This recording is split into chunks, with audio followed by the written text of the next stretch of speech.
Assalamualaikum warahmatullahi wabarakatuh. Selamat siang, salam sejahtera untuk kita semua. Salam merayu, salam untuk saudaraku yang ada di Indonesia maupun di luar Indonesia.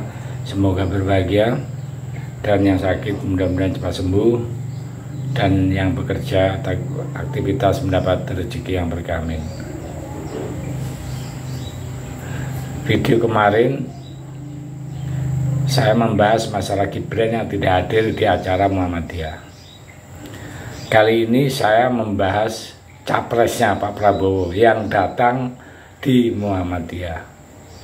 Ya, di dalam acara tersebut, ya, sambutan Pak Prabowo itu dikritisi oleh pegiat nasional yang terkenal, yaitu Denny Sregar. Jadi pengkritisannya gimana? Bahwa Pak Prabowo itu dalam menyampaikan kata-kata itu bulet dan membingungkan.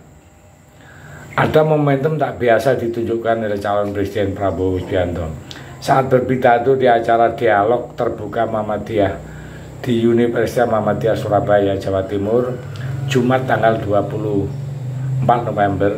Ya. Saat berpidato, Prabowo itu awalnya bercerita soal penjajah Jepang dan Belanda selama ratusan tahun di Indonesia. Nah, pada momen tersebut Prabowo tersulut ketika menceritakan bahwa Jepang telah menguasai pasar Indonesia dengan menggebu-gebu. Prabowo menegaskan Indonesia tidak boleh lagi dijajah negara asing dengan cara modern Indonesia.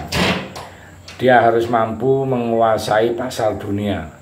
Nah, Prabowo bahkan mengaku sempat mencerca Jepang agar tidak menguasai pasar Indonesia.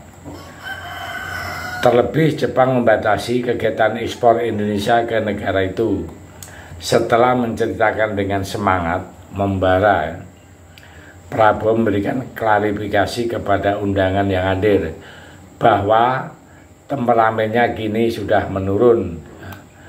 Melihat gelagat Prabowo ini, hampir seluruh peserta yang hadir di Universitas Muhammadiyah Surabaya tertawa lepas. Bahkan yang paling parah saat Prabowo berbicara soal kebutuhan anak, bahwa anak itu butuh nutrisi agar tulang, otot, dan otak juga kuat. Tapi saat menyampaikan itu terkesan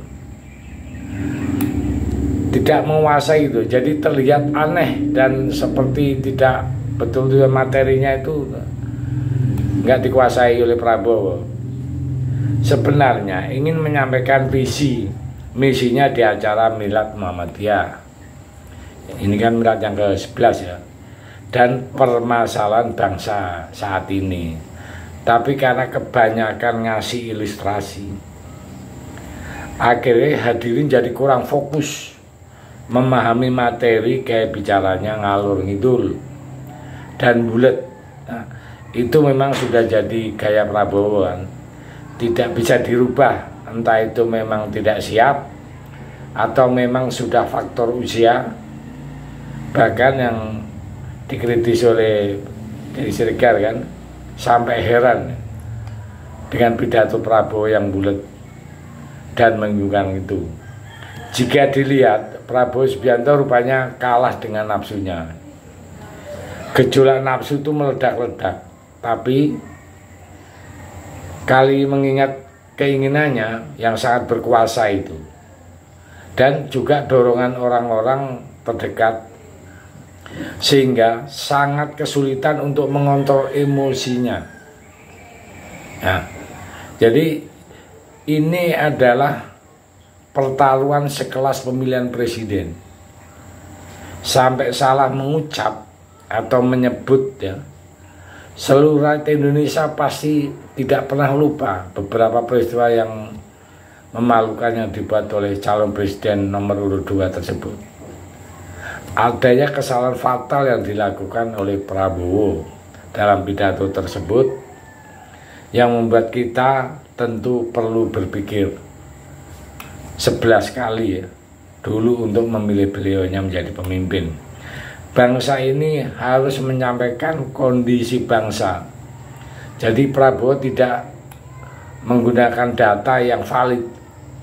Kalau cuma diksi yang digunakan Prabowo, ini digunakan di dalam percakapan di warung kopi, ya, di mana hanya dipenuhi oleh orang-orang yang hanya menghabiskan waktu dengan berbicara ngalor ngidul, ya tentu tidak menjadi masalah.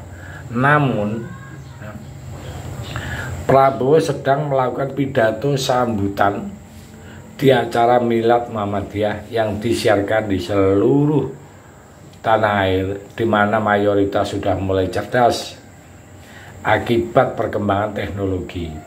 Informasi pidato ini pun disampaikan oleh seorang calon presiden yang menghabiskan diri, ya, sebagai orang yang terpanggil untuk mengembalikan kejayaan Indonesia. Tentu ini menjadi masalah dan akan membuat masyarakat berpikir ulang untuk memilih Prabowo Subianto. Sudah terlihat tanda-tanda penuaannya antara otak, pengirim sinyal ke mulut, dan untuk bicara dengan tangan yang bergerak sudah nggak sinkron lagi. Dan lambat Prabowo sebaiknya mencari penasihat yang ahli lah dalam bidang, ya, untuk sumber-sumber, ya, sumber-sumber berita, ya. Jangan sampai berita yang disampaikan itu cuma ngambil dari website abal-abal atau dari tim-timnya, yang penting Bapak senang, ya. Harus betul-betul mencari sumber yang kredibel, sumber-sumber dari, ya tentunya karena kita berbicara Indonesia, ya kita dari sumber-sumber yang valid, ya, agar mampu memahami, ya, bukan malah hidup di dalam ilusi, khayalan dan angan-angan, ya. Ini perlu masukan untuk Pak Prabowo, walaupun saya sendiri tidak menjagokan Prabowo, ya, tapi penting jangan sampai nanti setiap tampil di media itu kacau balau, nggak jelas, yang intinya jadi meme. Yang sekarang beredar itu kalau setiap ada masalah kan dijogetin saja selesai. Nah itu sampai sekarang ada bahasa yang populer gemoy itu tadi, ya gara-gara ini, ya. Jadi nggak bisa, kita ngurus negara nggak boleh cuma dijoget-jogetin masalah selesai. Oh nggak bisa, ya. Itu adalah, ini adalah informasi yang kita ambil dari penampilan Prabowo saat di PP Muhammadiyah. Wakilnya sudah nggak datang, presidennya udah ngalor ngidul nggak jelas. Ya, itu pilihan bagi kita semua. Kalau model kayak begini, ya untuk apa kita pilih, gitu aja. Ya terima kasih. Merdeka.